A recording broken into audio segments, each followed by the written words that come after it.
في الفيديو اللي فاتت حكينا على التاريخ تاع الالعاب الاولمبيه وكيفاش تطورت من لانتيكيتي حتى لدوكا. بصح اليوم انا حين نحكيو على الجزائري ولا خلينا نقولوا الافريقي الاولاني اللي دا لا ميداي دور. قبل كل شيء خليني نمد لكم لمحه خفيفه على تاريخ البربر. على بالي كامل تعرفوا ماسينيسا وكامل تعرفوا جوغورتا، سي دي روا بويسون اللي يحكموا لا نوميدي. البطل تاعنا هو لو دوزيام روا تاع لا نوميدي، يعني وليد ماسينيسا وبابا جوغورتا. على بالي بزاف ما تعرفوش ماستانابال. زاد في سيرتا اللي هي حاليا قسنطينة، وعاش بين 190 و 140 قبل الميلاد.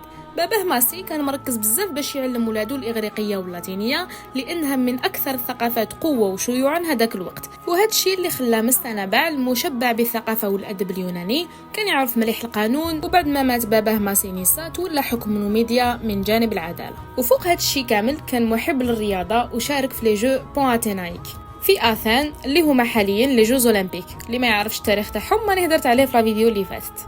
الرياضة المفضلة ديالو كانت ليكيتاسيون ولا الفروسية، ودا لا ميداي دور في ليبودروم داتان في لا ديسيبلين تاع لا كورس دو شار شوفو، سباق العربات بالخيول.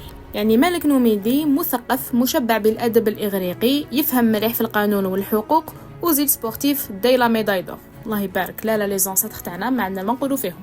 اذا شفتوا بلي لا فيديو قدمت لكم معلومات تاريخيه وثقافيه جديده، ما تنساوش ديروا لي جيم وكومونتير وتابعونا على مواقع التواصل الاجتماعي. هيا صحيتو.